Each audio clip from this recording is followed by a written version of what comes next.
জয় জয়তে সেৱকীসকলৰ শ্ৰীচৰণত পুনৰবাৰ আমি শ্ৰদ্ধা ভৰা সেৱা নিবেদিছোঁ। আপোনাসৱে ভকত বৈষ্ণৱ নিমন্ত্ৰণ কৰি আনি বৈকুণ্ঠৰ কল্পতৰু মহাভাগৱত শাস্ত্ৰভাগী শ্ৰৱণ কীৰ্তন কৰাৰ যি সুবিধা কৰি দিছে, যুগধৰ্মৰ ফালৰ পৰা ইয়াক শ্ৰেষ্ঠ কৰ্ম বুলি অভিহিত কৰিছে। ব্যাসদেৱে ভাগৱতত লিখিছে, কৃতেয়তে ধ্যায়াতো বিষ্ণু ত্ৰেতায়াম যজতে মখে দ্বাপৰে পৰিচৰ্যায়াম কলৌ তদ হৰি কীৰ্তনাত 12:3-52 দ্বাদশ স্কন্ধ 3য় অধ্যায় 52 নম্বৰ শ্লোক অনুবাদ কৰিছে মহাপুৰুষ মাধৱদেৱে। তেওঁৰ অনবদ্য গ্ৰন্থ নামঘোষা যুগধৰ্ম নিৰ্ণয় 399 পদযোগাত মাধৱ পুৰুষে লিখিছে, সত্য যুগে ধ্যান, ত্ৰেতা যুগে যজ্ঞ, দ্বাপৰ যুগত পূজা, কলিত হৰিৰ কীৰ্তন বিনাই আৱৰ নাহিকে দুজা। যুগধৰ্মৰ ফালৰ পৰা তিনি তাপৰ পৰা পৰিত্ৰাণ পাবলৈ, মায়াৰ হাত সাৰিবলৈ আৰু হৃদয়ত পৰম আনন্দ লাভ কৰিবলৈ যদি কিবা সহজ আৰু সুগম যদি উপায় আছে কলিযুগত, সেয়া হৈছে কেৱল কৃষ্ণত একান্ত শৰণ আৰু ভকতৰ সংগত তেওঁৰ লীলাসমূহৰ শ্ৰৱণ কীৰ্তন। সেয়ে আমি পুনৰবাৰ, যিহেতু আপোনালোকে প্ৰভু ভগৱন্তৰ লীলাসমূহে শ্ৰৱণ কৰা কীৰ্তন কৰাৰ সুবিধা কৰি দিছে, আমি পুনৰবাৰ সেৱকীৰ শ্ৰীচৰণত শ্ৰদ্ধা ভৰা সেৱা নিবেদিছোঁ। বৰ্তমান অসমত ভাগৱতৰ এক জোৱাৰ উঠিছে। চৌদিশে ভাগৱতৰ চৰ্চা চলিছে। প্ৰায়বিলাক জেগাত অৱশ্যে অবিৰত ভাগৱত পাঠ, অখণ্ড ভাগৱত পাঠ আদিও হৈ আছে আৰু বেছিভাগ থানতে চৰ্চা চলিছে, ব্যাখ্যা চলিছে, আলোচনা চলিছে। ই এটা শুভ লক্ষণ। ব্যাসদেৱে পদ্মপুৰাণৰ উত্তৰ খণ্ডত ভাগৱত মহাত্মৰ প্ৰথম অধ্যায়ৰ 12 নম্বৰ শ্লোকত এটা কথা লিখিছে, এতদস্মাৎ পৰম কিঞ্চিত মন শুদ্ধে না বিদ্যতে জন্মান্তৰে ভৱেত পুণ্যম তদা ভাগৱতম লভেত। পদ্মপুৰাণ উত্তৰ খণ্ড ভাগৱত মহাত্ম প্ৰথম অধ্যায় 12 নম্বৰ শ্লোক। ভাগৱততকৈ শ্ৰেষ্ঠ গ্ৰন্থ ভাৱ শুদ্ধিকৰণৰ কাৰণে আন একো নাই। অৰ্থাৎ মানুহৰ মনৰ ভাৱবিলাক শুদ্ধ কৰিবলৈ ভাগৱততকৈ শ্ৰেষ্ঠ গ্ৰন্থ আন একো নাই। আৰু সেইখন গ্ৰন্থৰে বৰ্তমান বহুলভাৱে চৰ্চা চলিছে। সেইফালৰ পৰা চাবলৈ গ'লে সমাজত আমাৰ কোনো ধৰণৰ অপকৰ্মবিলাক হ'ব নালাগিছিল। চোৰ ডকাইতি, হিংসা, ধৰ্ষণ, লুণ্ঠন, কাম, ক্ৰোধ, ঈৰ্ষা, দ্বেষ, এয়া সমস্ত শেষ হ'ব লাগিছিল, কাৰণ ভাগৱত শুনিছোঁ। কিন্তু যদি আমি সমাজখনলৈ লক্ষ্য কৰোঁ, তেতিয়া আমি দেখা পাওঁ যদিও বহুলভাৱে ভাগৱতৰ চৰ্চা চলিছে, তথাপিও সমান্তৰালভাৱেই চোৰ ডকাইত, হিংসা, ধৰ্ষণ, লুণ্ঠন এয়াও সমান্তৰালভাৱে চলি আছে। ৰেলৱে চিৰি দুডালৰ দৰে, ট্ৰেক দুডালৰ দৰে, যাক ৰেল বুলি আচলতে কয়। ৰেল মানে সেই ট্ৰেক দুডাল। যেনেকৈ পেৰেলেলি বা সমান্তৰালভাৱে আগবাঢ়িছে, কেতিয়াও লগ হোৱা নাই, আমাৰো ধৰ্ম আৰু কৰ্ম তেনেকৈ সমান্তৰালভাৱে গৈ আছে। ই লগ হোৱা নাই। কৰ্মক্ষেত্ৰ বেলেগ আৰু আমাৰ ধৰ্মটো বেলেগ। ধৰ্মৰ অনুষ্ঠানবিলাকক ধৰ্মত লৈ আলোচনা কৰিছোঁ, বিভিন্ন কথা, বিভিন্ন শ্ৰৱণ কৰিছোঁ, বিভিন্নজনে মন্তব্য, সুন্দৰ সুন্দৰ শাস্ত্ৰৰ মন্থন কৰি আনি আমাক শুনাইছে, আমি জানিছোঁ। কিন্তু কৰ্মক্ষেত্ৰত তাৰ প্ৰভাৱ পৰিবলৈ দিয়া নাই। যদি কৰ্মক্ষেত্ৰত ধৰ্মৰ প্ৰভাৱেই নপৰে, তেতিয়াহ'লে আমাৰ শাস্ত্ৰৰ পৰা জানি কি লাভ হ'ব? ব্যাসদেৱে কৈছে, ভাগৱততকৈ শ্ৰেষ্ঠ গ্ৰন্থ যিহেতু ভক্তি মাৰ্গৰ কাৰণে নাই, মন শুদ্ধিকৰণৰ কাৰণে আন নাই, তেতিয়াহ'লে সমাজত এইবিলাক থাকিব নালাগিছিল, কিন্তু আছে। ইয়াৰ কাৰণ কি হ'ব পাৰে? 1 নম্বৰ, হয়তো আমি যেনেকৈ শ্ৰৱণ কৰিব লাগে ভাগৱত তেনেকৈ শ্ৰৱণ কৰিব পৰা নাই। আমাৰ বাপজনাই উদ্বোধক ডাঙৰীয়া বাপে কৈছিল, আনুষ্ঠানিকতা ৰক্ষা কৰি হয়তো আমি শ্ৰৱণ কৰোঁ। এটা অনুষ্ঠান হৈছে, মাতিছে, নিমন্ত্ৰণ দিছে, আমি গৈছোঁ, অলপ সময় শুনিছোঁ, অনুষ্ঠান শেষ হ'ল, খালোঁ বলো, ঘৰা ঘৰি আহিলোঁ। 2 নম্বৰ কাৰণ হ'ব পাৰে, যিসকল আলোচক বা ব্যাখ্যাকাৰ হিচাপে আপোনালোকে নিমন্ত্ৰণ দিয়ে।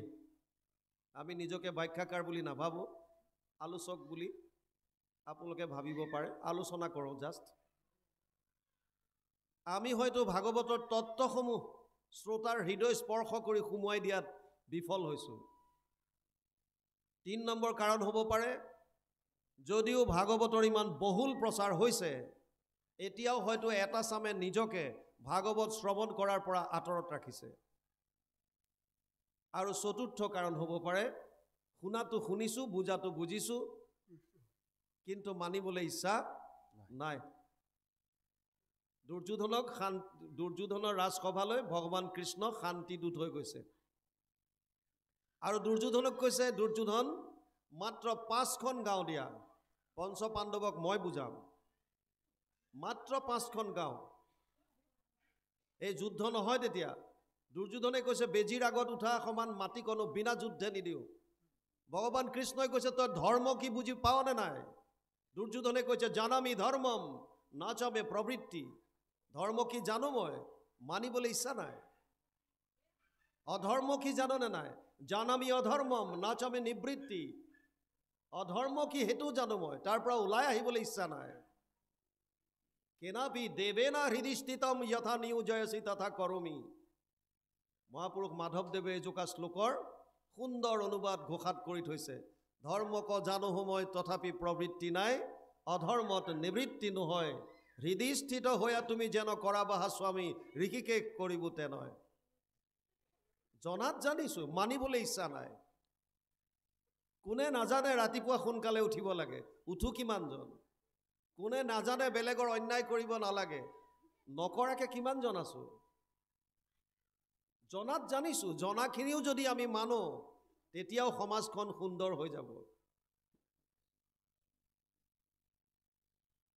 যদি ভাগৱত আমি যেনেকৈ শুনিছোঁ তেনেকৈ শুনিলে নহয়, তেতিয়াহ'লে ভাগৱতনো কেনেকৈ শ্ৰৱণ কৰিম? কিহৰ কাৰণে শুনাৰ পাছতো আমাৰ ওপৰত প্ৰভাৱ বিস্তাৰ হোৱা নাই?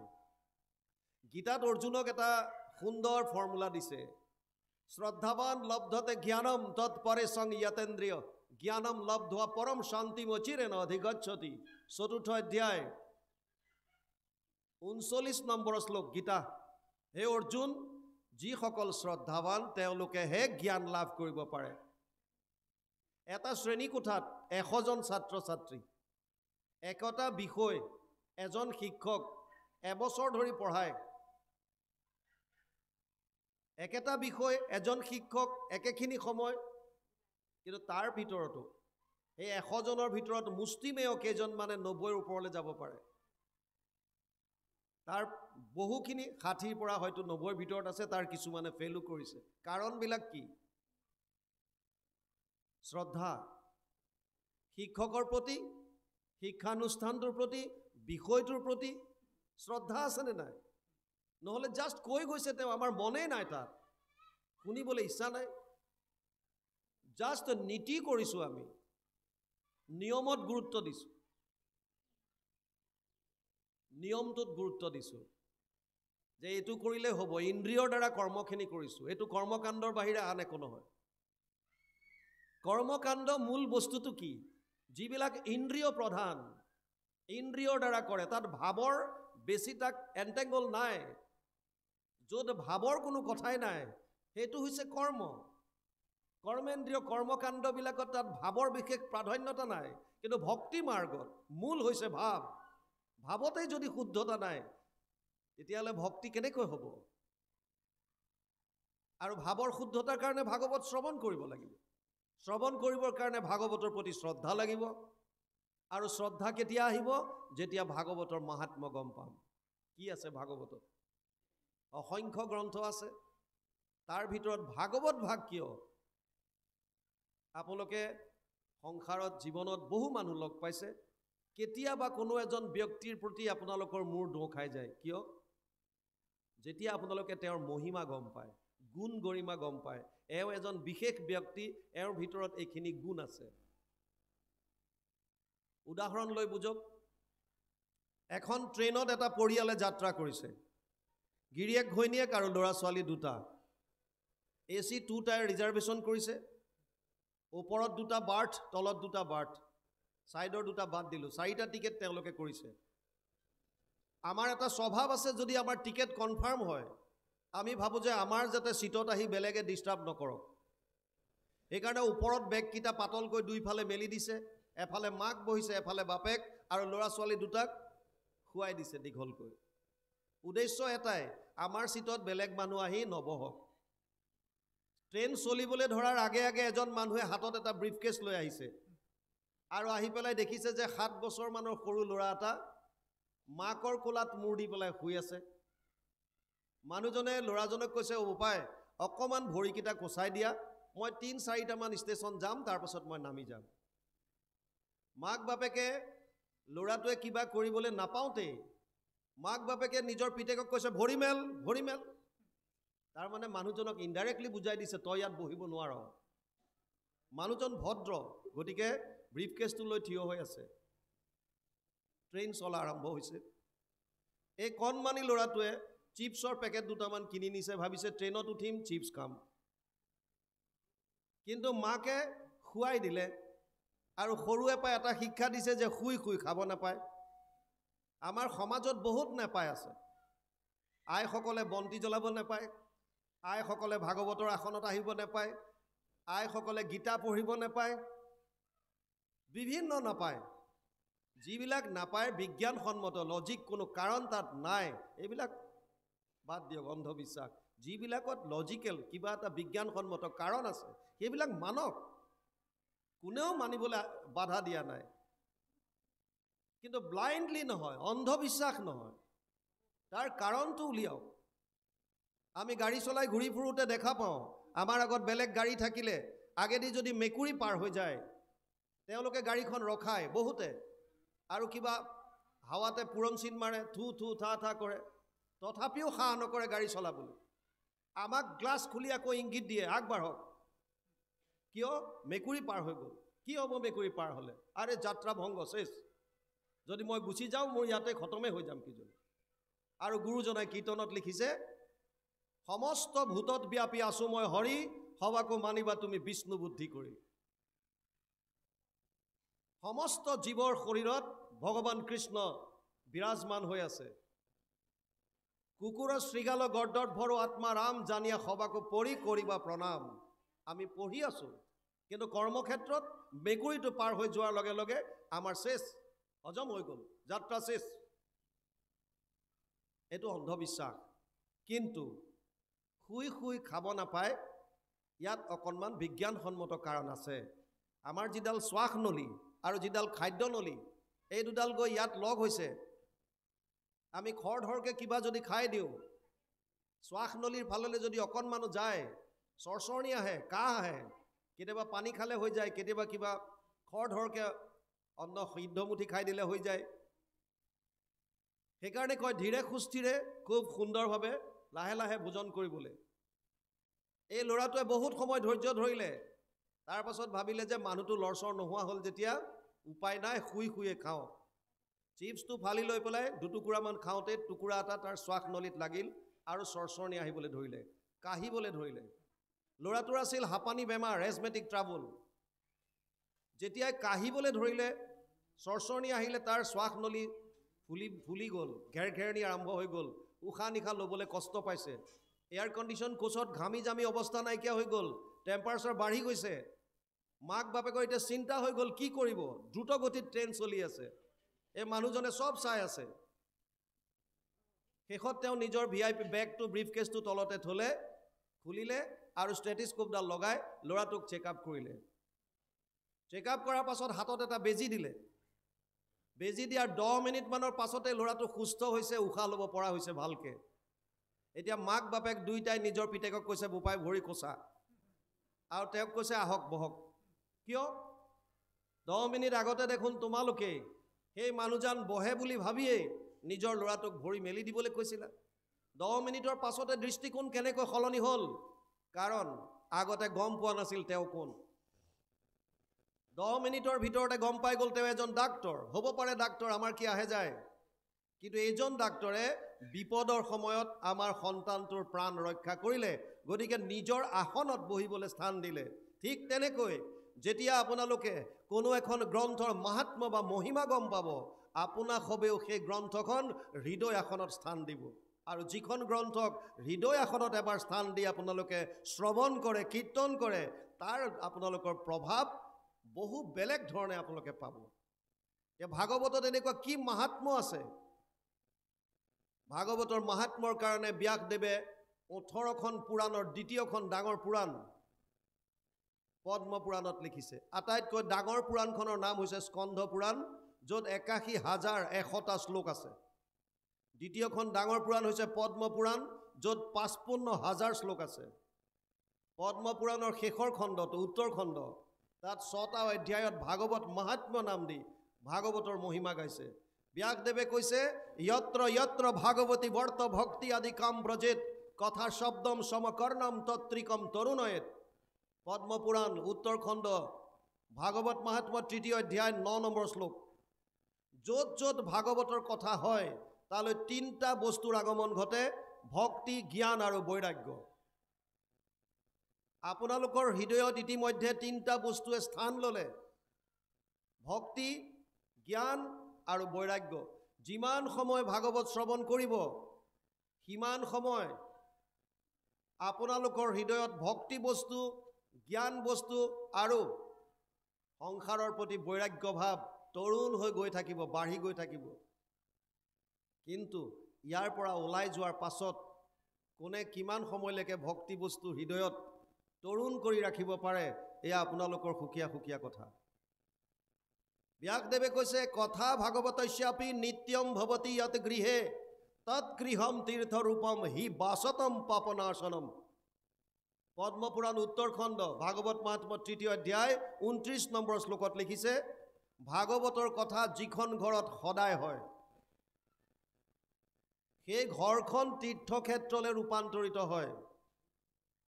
সেইকাৰণে গুৰুজনাই এক শৰণ হৰিনাম ধৰ্মত তীৰ্থ ভ্ৰমণৰ কথা কোৱা নাই।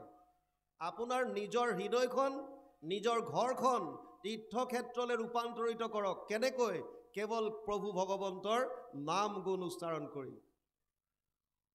ভাগৱত ভাগ যদি পুৱা গধূলি আপোনালোকে শ্ৰৱণ কৰাৰ অভ্যাস কৰে, কীৰ্তন কৰাৰ অভ্যাস কৰে, বেছি নালাগে, শ্লোকাৰ্ধম শ্লোক পদম শ্ৰীমদ ভাগৱত উদ্ভৱম অকণমানো যদি কৰে, এটা পৃষ্ঠা আধাখিনি 2-3টা পদ সদায় যদি সম্পৰ্কটো যদি ৰাখে, ব্যাসদেৱে গেৰেণ্টি দিছে আপোনালোকৰ ঘৰখনেই তীৰ্থক্ষেত্ৰলৈ ৰূপান্তৰিত হ'ব আৰু আপোনালোকৰ গৃহত কোনো ধৰণৰ পাপ থাকিব নোৱাৰিব। ভাগৱতৰ আন এটা ডাঙৰ মাহাত্ম্য হৈছে ভাগৱত সমস্ত শাস্ত্ৰৰ সাৰ। আমাৰ সনাতন ধৰ্মৰ মূল হৈছে বেদ। বেদ কোনো সৃষ্টি কৰা নাই, লিখা নাই, অপৰুষেয়। জগত সংহৰি সুতি আছা নাৰায়ণ, প্ৰথম নিশ্বাসে বাজ ভৈলা বেদগণ। বেদস্তুতি কীৰ্তনত লিখিছে, ইয়াৰ বিস্তাৰ কৰিছে দৈপ্যায়নে। সেইকাৰণে বেদৰ বিস্তাৰ কৰাৰ কাৰণে নাম হৈছে বেদব্যাস। ব্যাস মানে বিস্তাৰ কৰা।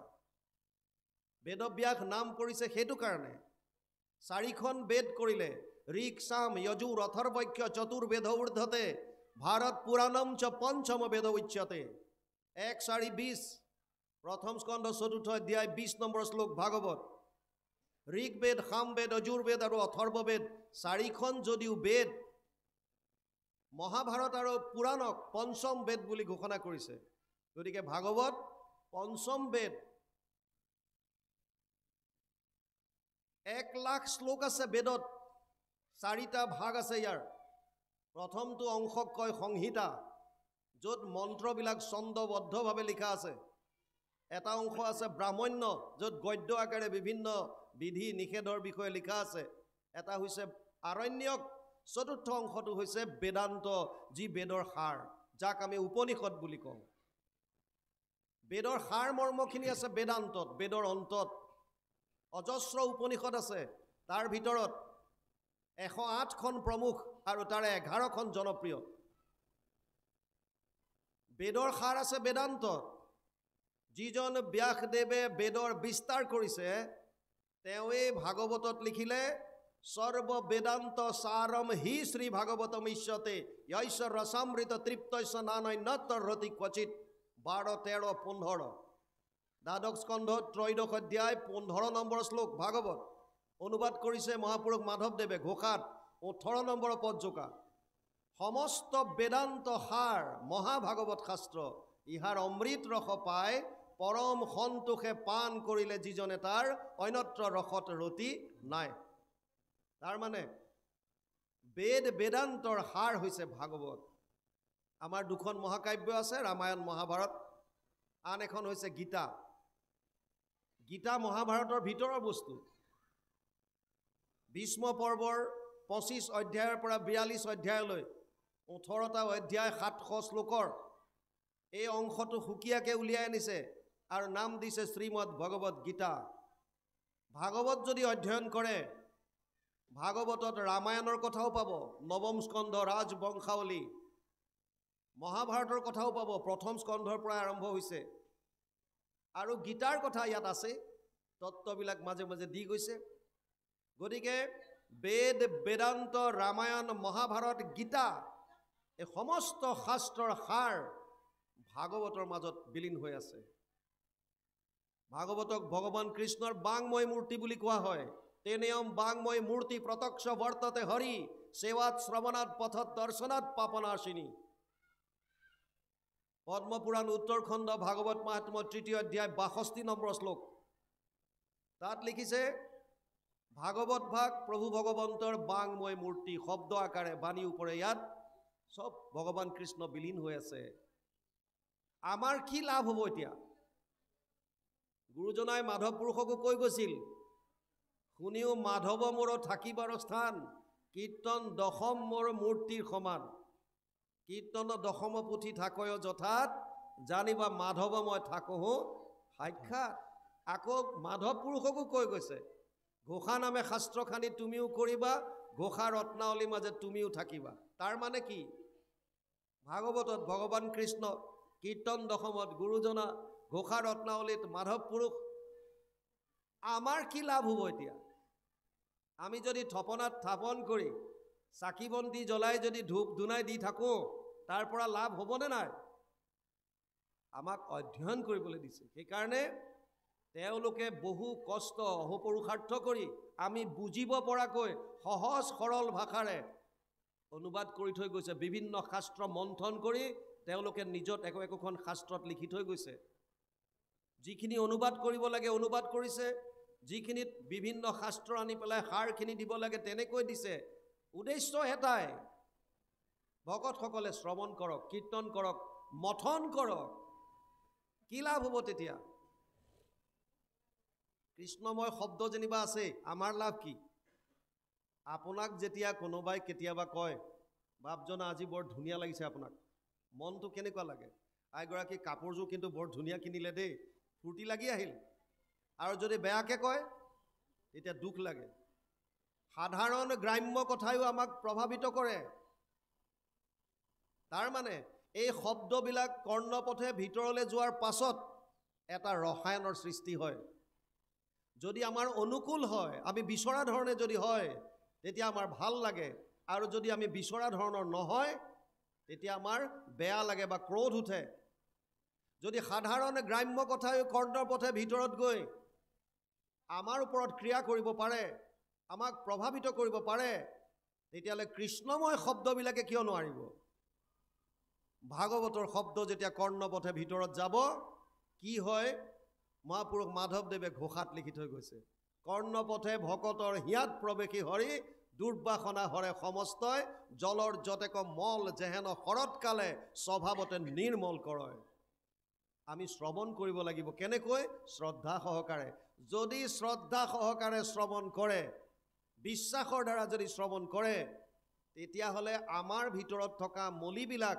দূৰ কৰি আমাৰ ভাৱবিলাক শুদ্ধ কৰিব সেইকাৰণে ব্যাসদেৱে লিখি থৈ গৈছিল এতদস্মাৎ পৰম কিঞ্চিত মনশুদ্ধেনা বিদ্যতে ইয়াতকে শ্ৰেষ্ঠ গ্ৰন্থ ভাৱ শুদ্ধিকৰণৰ কাৰণে আন একো নাই কিন্তু জন্মান্তৰে ভৱেত পুণ্যম তদা ভাগৱতম লভেত বহুত জন্মৰ পুণ্যৰ ফল হ'লেহে ভাগৱত শ্ৰৱণ কৰিবলৈ পায়।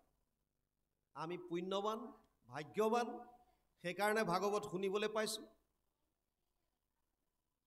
যি কি নহওক, ভাগৱতৰ মাহাত্ম্যৰ কথা থুলমূলকৈ আপোনালোকক কিছু ক'লোঁ। আমি এটা মূল ভাগৱতত সোমাওঁ।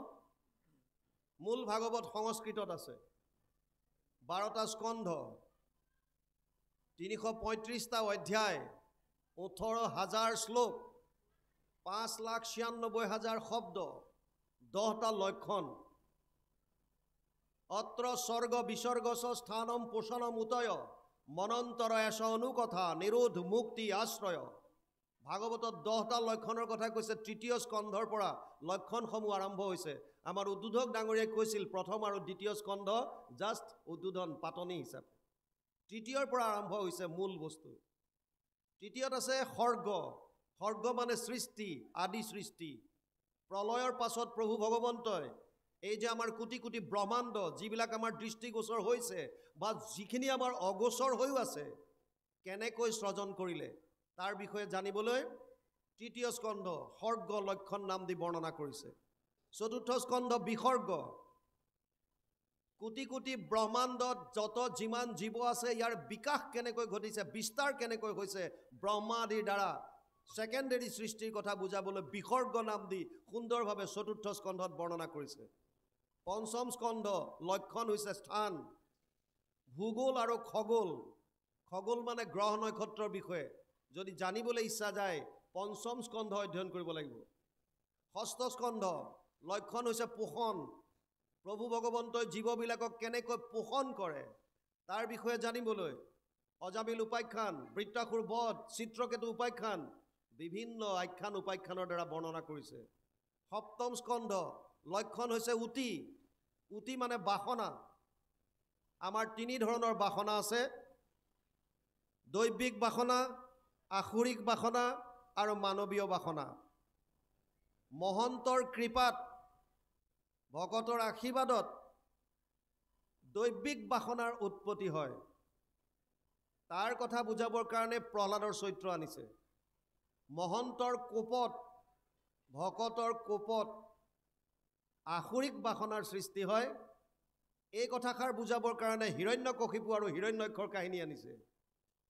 মানৱীয় বাসনাৰ বিষয়ে বুজাবলৈ বৰ্ণাশ্ৰম ধৰ্মৰ কথা যদিও সংস্কৃত ভাগৱতত বৰ্ণনা কৰিছে, ইয়াৰ অনুবাদ অসমীয়া ভাগৱতলৈ অনা নাই। কাৰণ ভক্তি মাৰ্গত বৰ্ণাশ্ৰম ধৰ্মৰ প্ৰয়োজন নাই। মহাপুৰুষ মাধৱদেৱে কৈছে, নহো জানা আমি 4 জাতি, 4ও আশ্ৰমী নহো আতি। আমি কোন তেতিয়াহ'লে?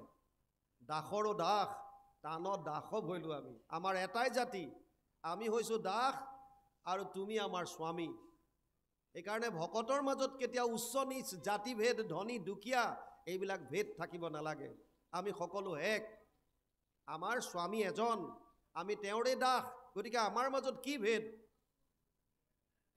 8ম স্কন্ধ লক্ষণ হৈছে মনন্তৰ। মনু আৰু মনুপুত্ৰসকলৰ বিষয়ে জানিবলৈ যদি ইচ্ছা কৰে 8ম স্কন্ধ অধ্যয়ন কৰিব। 9ম স্কন্ধ ঈশানু।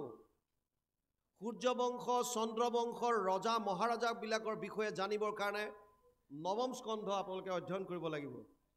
10ম স্কন্ধ সংস্কৃত ভাগৱতৰ 335টা অধ্যায়ৰ 90টা অধ্যায় আছে 10মত।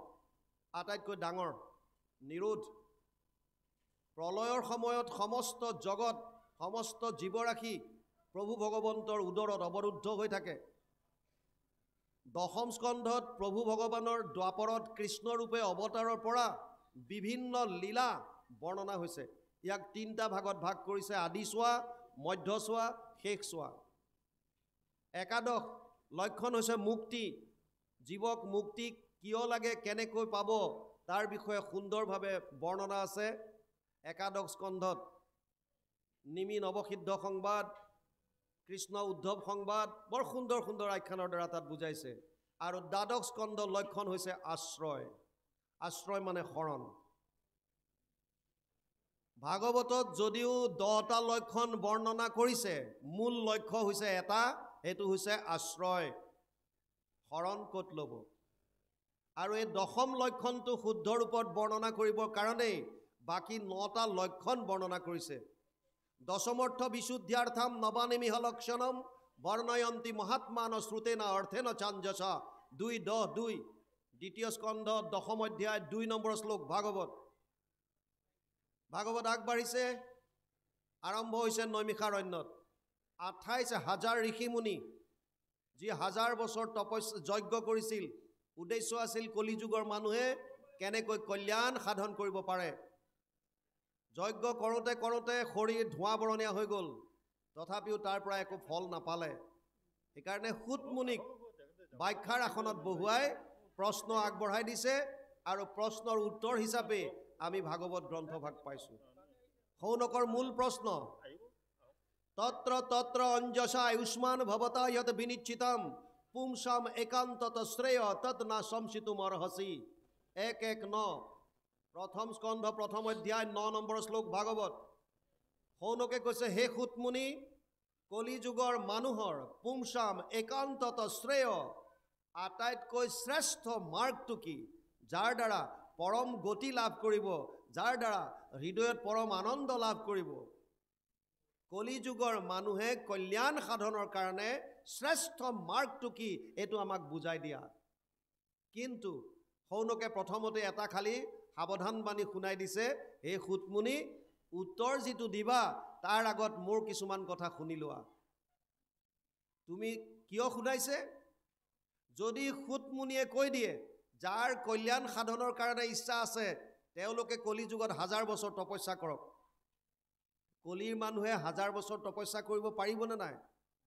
নোৱাৰে। কাৰণ প্ৰায়েনা অল্পায়ুষ সভ্য কলৌ অস্মিন যুগে জনা মন্দ সুমন্দ মতয়ো মন্দ্য ভাগ্য হি উপদ্ৰতা 1:10 প্ৰথম স্কন্ধ 1ম অধ্যায় 10 নম্বৰ শ্লোকত শৌনকে কৈছে, হে সুতমুনি, কলিযুগৰ মানুহৰ আয়ুস একেবাৰে কম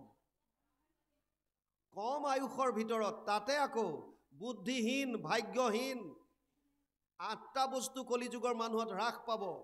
ততচ্চ অনুদিনম ধৰ্মম সত্যম শৌচম ক্ষমা দয়া কালেন বলেন ৰাজন নংসতি আয়ু বলম স্মৃতি। ধৰ্ম, সত্য, শৌচ, ক্ষমা, দয়া, আয়ুস, বল, স্মৃতি 8টা বস্তু কলিযুগৰ মানুহৰ হ্ৰাস পাব। শৌনকে কৈছে, হে সুতমুনি, কম আয়ুস, স্মৃতিশক্তি কম, বুদ্ধিহীন, ভাগ্যহীন এই কলিযুগৰ মানুহৰ কাৰণে একেবাৰে সহজ আৰু সুগম যদি কিবা উপায় আছে তেতিয়াহ'লে কোৱা। লগতে কৈছে, তুমি এনেকৈ নাভাবিবা যে আমি একেবাৰে একো নপঢ়া নুশুনা আৰু এনেই আহিছোঁ। 28 সহস্ৰ ঋষি বেদত প্ৰধান, চব বেদজ্ঞ। সেইকাৰণে কৈছে আমি শাস্ত্ৰ পঢ়িছোঁ, অগণন শাস্ত্ৰ আছে আৰু বিভিন্ন শাস্ত্ৰত বিভিন্ন মত দিছে। আমাৰ সমস্যা তাত হৈছে, ক'ৰবাত যদি কৈছে যাগ যজ্ঞ পূজা পাতলৰ দ্বাৰা পৰমানন্দ পাবা, ক'ৰবাত কৈছে নহয় জপ তপ তীৰ্থ কৰা, ক'ৰবাত কৈছে ধ্যান ধাৰণা সমাধি কৰা, ক'ৰবাত কৈছে দান দক্ষিণা দিয়া। আমি কৰিম কোনটো? সেইকাৰণে হে সুতমুনি, যিহেতু তুমি শাস্ত্ৰজ্ঞ, সমস্ত পুৰাণৰ জ্ঞাতা, গতিকে সমস্ত শাস্ত্ৰৰ সাৰ আমাক উদ্ধাৰ কৰি তুমি শুনোৱা। ভুৰিনি ভুৰি কৰ্মাণি শ্ৰোতব্যানি বিভাগস অত সাধু অত্ৰ যত সাৰম সমুদ্ধৃত্য মনীষয়া মাম ব্ৰূহি শ্ৰদ্ধাননম যেন আত্মা সম্প্ৰসিদতি 1:11 প্ৰথম স্কন্ধ 1ম অধ্যায় 11 নম্বৰ শ্লোকত শৌনকে সুতমুনিক ক'লে সমস্ত শাস্ত্ৰৰ সাৰটো উদ্ধাৰ কৰি আমাক কোৱা। আৰু তেতিয়া সুতমুনিয়ে কলিযুগৰ মানুহৰ পৰম ধৰ্ম কি এই কথাটোক ক'লে। সবে পুংসাম পরো ধর্ম যত ভক্তির অধুক্ষজে অহেতুকি অপ্রতিহত যেন আত্মা সম্প্রসিদতি 1:2-6 প্রথম স্কন্ধ 2য় অধ্যায় 6 নম্বৰ শ্লোকত সুতমুনিয়ে প্ৰথমে ক্লিয়াৰ কৰি দিলে কলিযুগৰ মানুহৰ পৰম ধৰ্ম এটাই, এইটো হৈছে কৃষ্ণত একান্ত ভক্তি। কিন্তু শৰ্ত দুটা দি দিলে লগত। সেইকাৰণে আমি বছৰ বছৰ ধৰি যদিও নিজকে কৃষ্ণৰ ভক্ত বুলি কৈ আছো, পৰম আনন্দ লাভ কৰিব পৰা নাই। কিয়? এই শৰ্ত দুটা আমাৰ কাৰণে অতি মাৰাত্মক হৈ গ'ল। কি দুটা শৰ্ত? অহেতুকি অপ্ৰতিহত। অহেতুকি মানে হেতু থাকিব নালাগে।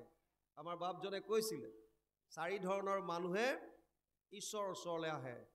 গীতাত অৰ্জুনক কৈছে চতুৰ্বিধা ভজন্তে মাম জনা সুকৃতি ন অৰ্জুন আৰ্ত জিজ্ঞাসু অৰ্থাৰ্থী জ্ঞানী চ ভাৰতাৰ সব। সপ্তম অধ্যায় 16 নম্বৰ শ্লোক গীতা। হে অৰ্জুন, 4 ধৰণৰ মানুহ মোৰ ওচৰলৈ আহে। আৰ্ত, বিপদত পৰি। জিজ্ঞাসা, জানিবৰ ইচ্ছাই, মই কোন, ক'ৰ পৰা আহিলো, কি কৰা উচিত, ক'লে যাম। অৰ্থাৰ্থী, ধন টকা পইচা সম্পত্তি এইবিলাক বিচাৰি। আৰু জ্ঞানী, যিবিলাকে গম পালে মানুহৰ জন্ম লৈছো যেতিয়া কৃষ্ণৰ শৰণৰ বিনে গতি নাই। মহাপুৰুষ মাধৱদেৱে এজোকা পদত লিখি থৈ গৈছে মানৱ জীৱন সফল কৰাৰ উপায়। হৰিৰ চৰণে শৰণ লৈলো মানৱী জনম সফল কৰিলো। আৰু গুৰুজনাই কীৰ্তনত বেদস্তুতিত লিখিছে, মনুষ্য শৰীৰ পাই যিটো নৰগণ, নকৰে তোমাৰ যদি শ্ৰৱণ কীৰ্তন, বিফলে জনম গৈলা ভৈলা সৰ্বনাশ, জীৱন্ততে মৰা সিটো ভাথিৰ নিশ্বাস। গতিকে এইটো অহেতুকিটোত আমি থাকিব পৰা নাই। আমাৰ হেতু আছে। সকাম ভাৱ লৈ আহিছোঁ, বিভিন্ন ধৰণৰ ইচ্ছা মনত। যিদিনাই আমি নিষ্কামভাৱে প্ৰভুৰ ওচৰ চাপিব পাৰিম, তেতিয়াৰ পৰাই আপোনালোকে হৃদয়ত পৰম আনন্দ লাভ কৰিব পাৰিব। দ্বিতীয়টো কৈছে অপ্ৰতিহত। অপ্ৰতিহত মানে নিৰন্তৰ। আমি অধ্যায়ৰ শেষত গাওঁ, নিৰন্তৰে ডাকি বোলা হৰি হৰি, নিৰন্তৰে ডাকি বোলা ৰাম ৰাম। নিৰন্তৰ মানে অন্তৰবিহীন। তস্মাৎ সৰ্বেষু কালেষু মাম অনুস্মৰ যুদ্ধচ্চ ময়ো অৰ্পিত মনোবুদ্ধিৰ মামে বৈশ্যস্য অসংশয়। অষ্টম অধ্যায় 7 নম্বৰ শ্লোক গীতা। অৰ্জুনক কৈছে, হে অৰ্জুন, প্ৰতিটো মুহূৰ্তত মোৰ কথা স্মৰণ কৰ। তস্মাৎ সৰ্বেষু কালেষু মাম অনুস্মৰ যুদ্ধচ্চ, তোৰ কৰ্তব্য কৰ্ম কৰ। ময়ো অৰ্পিত মনোবুদ্ধি, তোৰ মন বুদ্ধি মোক অৰ্পণ কৰ, আৰু তেতিয়া তই মোক পাবি, পৰম আনন্দ লাভ কৰিব পাৰিবি। ভাগৱত আগবাঢ়িছে, আমি এতিয়াৰ পৰা পদৰ লগে লগে যাম। তৃতীয় স্কন্ধ উলিয়াইছে, দেৱহূতিৰ গৰ্ভত কপিলৰ জন্ম। পদে কৈছে, দেৱহূতি বদতি শুনিও দ্বিজবৰ, সমস্তে পুৰিলা মোৰ কামনা মনৰ, তথাপি অভয় মোক দিবাক যোৱাই, জাতো মোৰ তুমি বিনে আনগতি নাই। আমি সকলোৱে জানো, দেৱহূতি ব্ৰহ্মাই যেতিয়া সৃষ্টিৰ বিকাশ কৰিবৰ কাৰণে চেষ্টা কৰিলে, প্ৰথমতে 4 সিদ্ধ, তাৰপিছত ৰুদ্ৰ তেওঁৰ ভ্ৰুৰ পৰা জন্ম হ'ল, তাৰ পাছত ঋষিৰ সৃষ্টি কৰিছে। তথাপিও সৃষ্টিৰ বিকাশ নোহোৱা দেখি প্ৰথম মনুষ্য সৃষ্টি কৰিলে, নিজৰ শৰীৰৰ পৰা 2টা ভাগ কৰি, স্বয়ম্ভূৱ মনু আৰু শতৰূপা। মনুৰ পৰাই মেন হৈছে, মনুৰ পৰাই মানৱ হৈছে, মনুৰ পৰাই মনুষ্য হৈছে। স্বয়ম্ভূৱ মনু আৰু শতৰূপাৰ 5টা সন্তান, 2টা ল'ৰা প্ৰিয়বত আৰু উত্তানপাত, 3জনী ছোৱালী আকুতি, প্ৰসূতি আৰু দেৱহূতি। এই দেৱহূতিক ব্ৰহ্মাৰ পুত্ৰ কৰ্দমৰ লগত বিয়া দিছিল। বিয়াৰ সময়তে কৰ্দমৰ এটা চৰ্ত আছিল, যেতিয়াই মোৰ পুত্ৰ সন্তান এটি জন্ম হ'ব, তেতিয়াই মই গাৰ্হস্থ ধৰ্ম পৰিত্যাগ কৰি বানপ্ৰস্থত প্ৰৱেশ কৰিম। কিন্তু প্ৰথম অৱস্থাত 9জনীকৈ কন্যাহে জন্ম হ'ল। তেতিয়াও তেওঁ যেতিয়া যাব বিচাৰিছে, এতিয়া দেৱহূতিয়ে কৈছে, দেৱহূতি বদতি শুনিও দ্বিজবৰ, সমস্তে পুৰিলা মোৰ মনৰ কামনা মনৰ। মোৰ যিমানবিলাক কামনা বাসনা আছিল, যেনেকৈ মই উপভোগ কৰিব বিচাৰিছিলোঁ সংসাৰৰ, সকলোবিলাক তুমি মোক দিছা। তথাপি অভয় মোক দিবাক যোৱাই, জাতো মোৰ তুমি বিনে আনগতি নাই। পত্নী এগৰাকীয়ে কি বিচাৰে? স্বামীৰ পৰা অভয়, যাতে প্ৰতিটো মুহূৰ্তত তেওঁ ৰক্ষণাবেক্ষণ দিব পাৰে। এই অভয়টো এতিয়া কেনেকুৱা অভয় বিচাৰিছে ইয়াত? তজু জীও সবে অনুৰূপে পতি চাৱে, সংসাৰ তাপক স্মৰি মোৰ হৃদি তাৱে, এহি জানি কতদিন থাকিও এঠাত, কিবা ব্ৰহ্মজ্ঞানী ভাল পুত্ৰ হৈ যাত।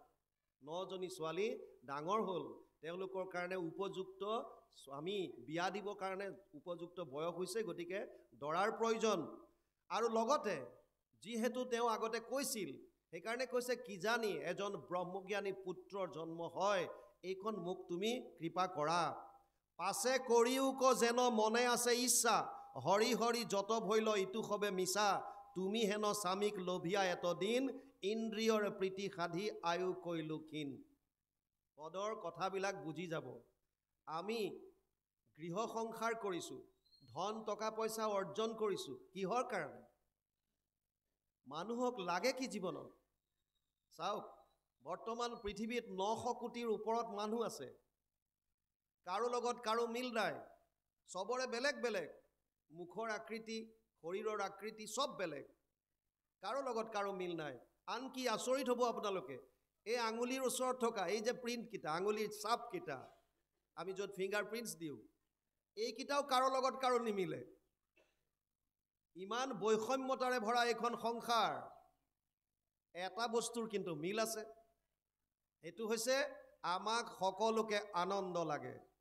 এইটো সকলোৱে স্বীকাৰ কৰে।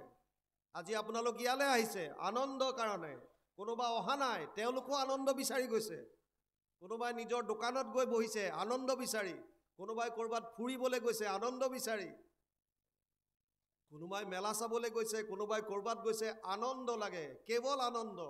উদ্দেশ্য এটাই, এই আনন্দটো বিচাৰি আমি হাবাথুৰি খাইছোঁ, ৰাতিপুৱাৰ পৰা ৰাতিলৈকে ঘূৰি আছোঁ। আচল তত্ত্বটো বুজি পোৱা নাই যে আনন্দটো আছে ক'ত, আৰু 2 নম্বৰ কথা, আনন্দটো লাগে কিয়। চাওক, আনন্দ কিয় লাগে। প্ৰত্যেক বস্তুৱে নিজৰ মূললৈ যাব বিচাৰে। আমাৰ মূল কি?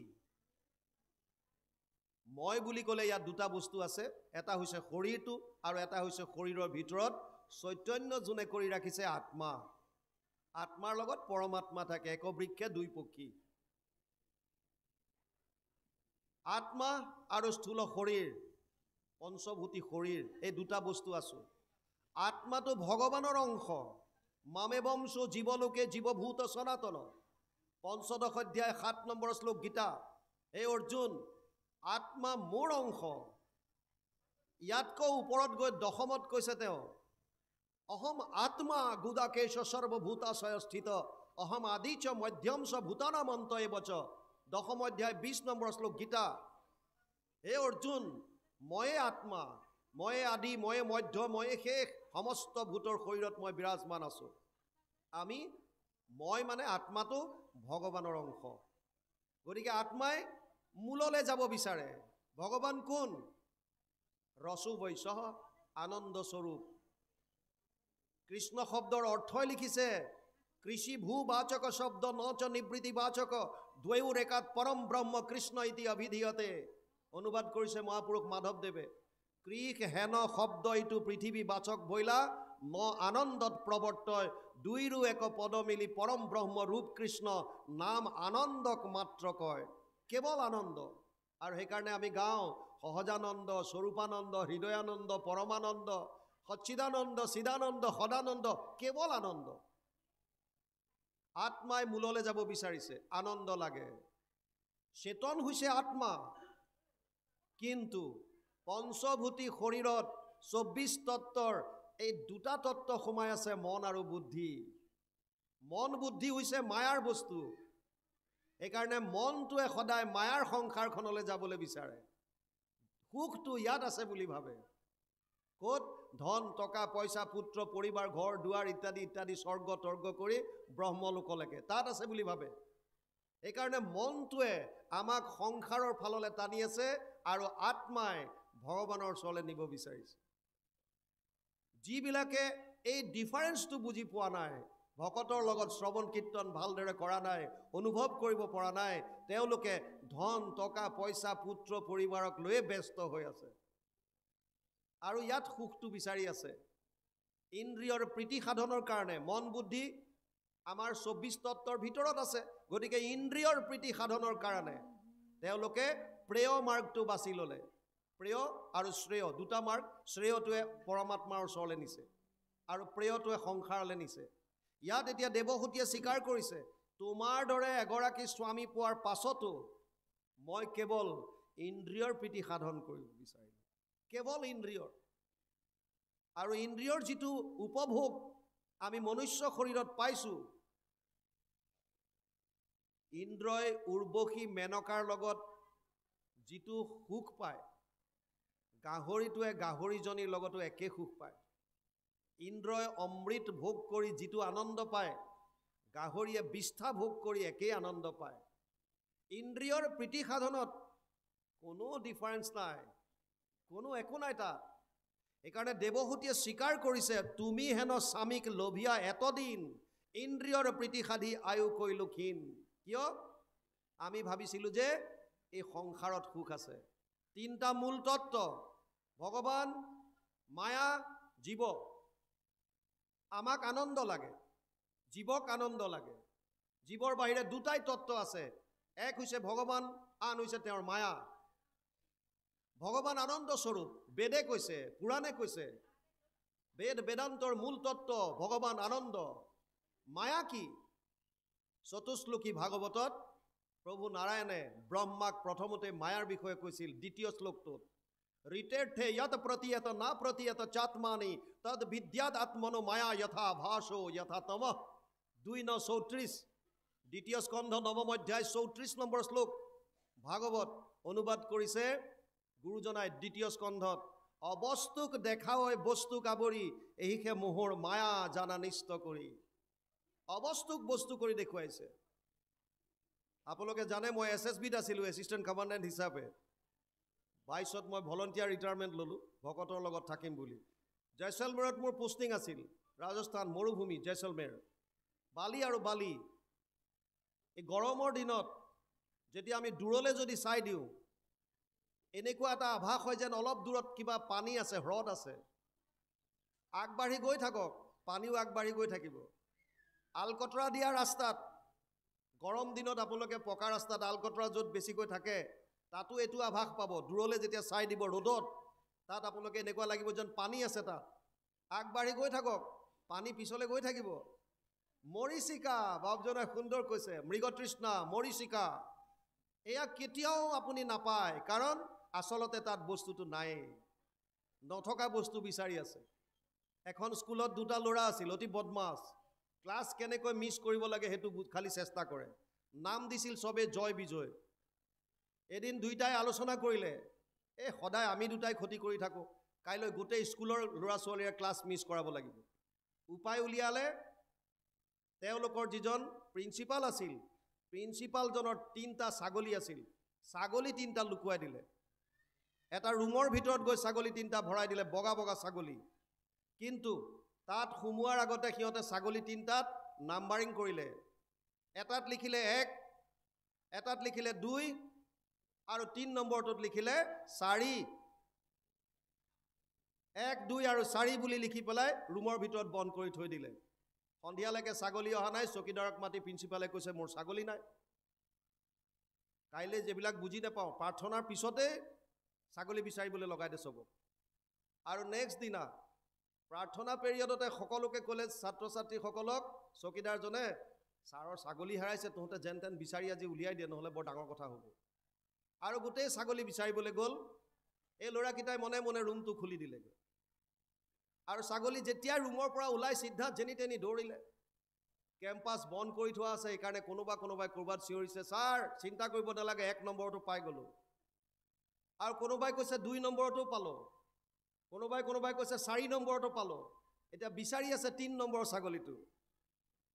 স্কুল ছুটি হোৱালৈকে বিচাৰি ফুৰিলে, 3 নম্বৰ লিখাটো ক'ত গ'ল, কিন্তু বিচাৰি নাপালে। শেষত চকীদাৰে আহি পেলাই ক'লে, ছাৰ অতি দুখৰ কথা, আপোনাৰ ছাগলী 3টাহে পালোঁ। বোলে মোৰ ছাগলীটো 3টাই? বোলে নহয়, 1, 2 আৰু 4 নম্বৰটো পালোঁ, 3 নম্বৰটো নাই। বোলে 3 নম্বৰ মানে মোৰ ছাগলীয়ে 3টা? ইয়াত ক'ত 3 নম্বৰ ছাগলী? বোলে চাওকচোন কোনে বদমাচি কৰিছে, 1, 2 আৰু 4 বুলি লিখা আছে। আমি যে সেই 3 নম্বৰৰ ছাগলীটো যেনেকৈ বিচাৰি ফুৰিছে, ঠিক তেনেকৈ যেতিয়ালৈকে সংসাৰত আনন্দ বা সুখ বিচাৰিব, এই 3 নম্বৰ ছাগলীটো বিচাৰি থকাৰ দৰে হ'ব। কোটি কোটি জনম আহক, তথাপিও আনন্দ নাপায়। কেতিয়ালৈকে? যেতিয়ালৈকে আনন্দত শৰণ নলয়।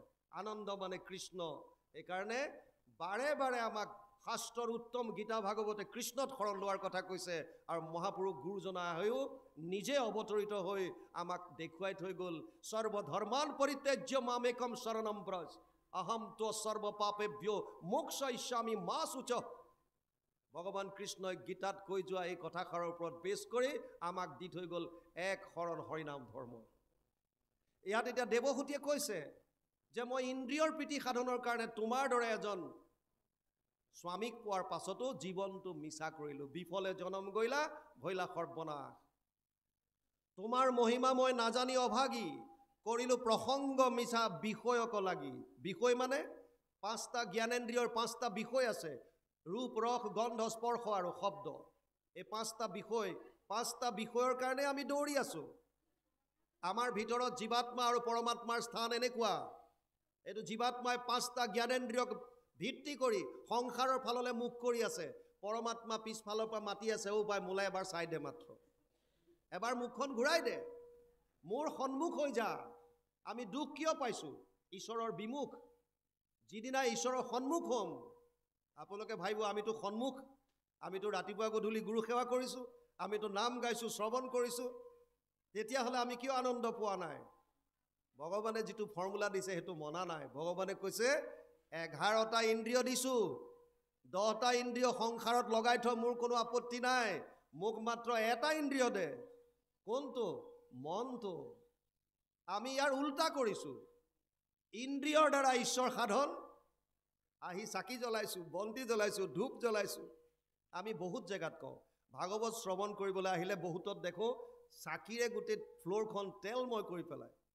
আপোনালোকে ভুল নুবুজিব সত্যটো কৈছোঁ কাৰণ ফৌজি মানুহ জানে মই কৈ দিওঁ আমি ক'লোঁ যে আপোনালোকে যেতিয়াই দোকানৰ পৰা তেল আৰু ধূপ কিনিলে ঈশ্বৰে তেতিয়াই পালে ভাৱগ্ৰাহী জনাৰ্দনক আপোনাৰ ভাৱ যেতিয়া আহিল নামঘৰৰ কাৰণে মই চাকি এগছ দিম ভগৱানে তাতেই পালে পত্ৰম পুষ্পম ফলম তয়ম য়মে ভক্তিয়া প্ৰয়চ্ছতি তদহম ভক্তবহৃতম স্নামি প্ৰয়তাত্মন নৱম অধ্যায় 26 নম্বৰ শ্লোকত অৰ্জুনক কৈছে হে অৰ্জুন পত্ৰ পুষ্প জল ফল যোনে যি পাৰে সামৰ্থ্য অনুসাৰী মোক অৰ্পণ কৰাৰ লগে লগে মই সেয়া গ্ৰহণ কৰোঁ আপুনি কিনাৰ লগে লগে ভগৱানে পাই গ'ল আপুনি আনি নামঘৰীয়াক গতাই দিয়ক প্ৰভু ঈশ্বৰ এয়া তেল আৰু ধূপ দিলোঁ মই নামঘৰলৈ আগবঢ়াই আপুনি মূল বন্তি গছিত জ্বলাই থাকিব আপোনাৰ ভকতসকলৰ তেলেৰে বছৰটো মূল বন্তি গছি জ্বলি থাকিব সুকীয়াকৈ লগোৱাৰ কি কাম সুকীয়াকৈ কিয় এগছি বন্তিত জ্বলাই দিয়ক মূল বন্তিত জ্বলি আছে অক্ষয় বন্তি হিচাপে ৰাখক আৰু নামঘৰীয়া তাত আপোনালোকৰ হৈয়ে তেল ঢালি থাকিব চিন্তা কৰিবলগীয়া একো নাই তাত কিন্তু আমি 10টা ইন্দ্ৰিয়ৰ দ্বাৰা ঈশ্বৰ সাধন কৰিছোঁ নামত বহিছোঁ 45 মিনিট এঘণ্টা নাম গাইছোঁ নামৰ আসন এৰিবলৈ নাপাওঁ ফুচুঙা ফুচুঙি ষ্টাৰ্ট তামোল অকণান চেধা অকণান অমুকান তমুকান ফিচিঙা ফিচিং হাঁহি খিকিন্দালি 45 মিনিট নাম গালে তাৰ প্ৰভাৱ নাই 45 মিনিট ঈশ্বৰৰ লগত আছে তাৰ মানে আপোনাৰ মনটো নাই আপুনি ইন্দ্ৰিয়ৰ দ্বাৰা মাত্ৰ হাত চাপৰি মাৰিছে মুখেৰে ৰাম নাম লৈছে আমাক এবাৰ কেইজনমান ভকতে প্ৰশ্ন কৰিছিলে ফোনত দিনত অনুষ্ঠান কৰি আহিলোঁ ৰাতি তেওঁলোকে আলোচনা কৰি আৰু আমাক ক'লে বাপ মালা জপৰ ওপৰত আপোনাৰ মন্তব্য কি আমি ক'লোঁ যে চাওক আমি কি মন্তব্য দিম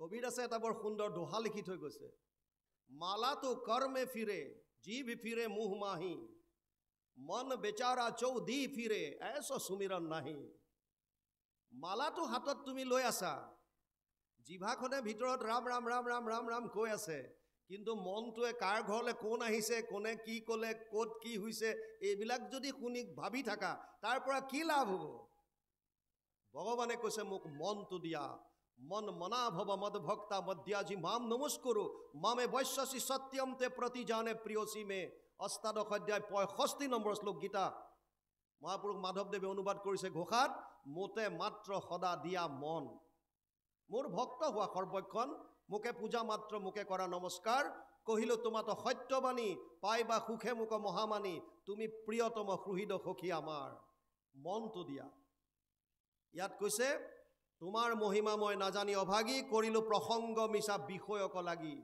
আমাৰ মনটো বিষয়ত দি থলো দুৰ্জন জনৰ সংগে সংসাৰী হয় বৈষ্ণৱৰ সংগে কোনো মুকুতি সাধয় আপোনাৰ সংগ কেনেকুৱা সংগ মানে আপোনাৰ মনটো ক'ত থৈছে দুটা বস্তু আছে ভগৱান আৰু সংসাৰ ভগৱান আৰু মায়া মন এটা মনটো ক'ত লগাইছে এইফালে সব দুৰ্জনেই আপোনাক সংসাৰৰ ফাললৈ নিব বন্ধনত সুমুৱাব পুত্ৰ পত্নী ধন টকা পইচা ঘৰ দুৱাৰ যিয়ে নকক কিয় কেৱল বন্ধন আৰু বন্ধন তাতে যদি অসংগ দুৰ্জন যিসকলে ঈশ্বৰমুখী হোৱাৰ পৰা বাধা দিছে ঈশ্বৰমুখী হ'বলৈ আপোনাক অৱৰোধ কৰিছে সেইসকলৰ লগত যদি যাওঁ তেতিয়া গণ্ডগোল কিন্তু আমি প্ৰায় জেগাত এটা কথা কওঁ আমি আপোনালোক দুৰ্জনৰ পৰা বাৰু আঁতৰি ফুৰিলোঁ দুৰ্জনসকলে গতি কেনেকৈ পাব? আমি ভাবোঁ দুৰ্জনসকল যদি সাধুৰ সংগলৈ নাহে, সাধুৱে যদি ভয় খায়, তেতিয়াহ'লে দুৰ্জনসকলে গতি কেনেকৈ পাব? আপোনাৰ যদি মন যদি অচল হয়, ভগৱানত বিশ্বাস যদি অটল হয়, আপোনাৰ যদি দৃঢ় বিশ্বাস, যিটো কৈছে সুদৃঢ় বিশ্বাসে, যদি সেই বিশ্বাস যদি অটল হয়, বতাহ নাথাকিলে চাকিৰ বন্তি গছি যেনেকৈ কোনো লৰচৰ নোহোৱাকৈ চিধাকৈ ওপৰলৈ গৈ থাকে, ঠিক তেনেকুৱা যদি অচল ভক্তি যদি হয়, তেতিয়া আপোনাক কোনেও তলাব নোৱাৰে। আপোনাৰ আদৰ্শ দেখি বল কি তেওঁলোক ঢাল খাব, আকৌ সাধুৰ সংগ তেওঁলোকে ল'ব লাগিব। গতিকে ইয়াত কৈছে তথাপিও দুৰ্জনজনৰ সংগ, আপোনাৰ বেয়া চিন্তাধাৰা মনত বেছিকৈ আছে, এইবিলাক দুৰ্জন চব, এইবিলাক বাদ দিব লাগিব। বাদ দি সজ্জনৰ সংগ মানে ভগৱানমুখী হোৱা প্ৰতিটো ভাৱ, এইফালে যোৱাবলৈ কৈ আছে। সজ্জনৰ সংগে কি কৰে? মুকুতি সাধয়। সাধু সংগে হৰি কথা নুশুনে যি নৰ, জীৱন্ততে মৰাশিটো অধম পামৰ। হৰিৰ মায়ায়ে মোক কৰিলে বন্ধন বঞ্চন, তোমাক পায়া মৈক্ষে নকৰিলো মন। সাধু সংগে হৰি কথা নুশুনে যি নৰ, জীৱন্ততে মৰাশিটো অধম পামৰ। ভকতৰ লগত যদি আমি ঈশ্বৰৰ কথাই নুশুনো, বিফলে জনম গৈলা ভৈলা সৰ্বনাশ। এই জনমটো সফল কৰাৰ উপায় এটাই, কৃষ্ণত একান্ত শৰণ আৰু তেওঁৰ লীলাসমূহৰ শ্ৰৱণ কীৰ্তন।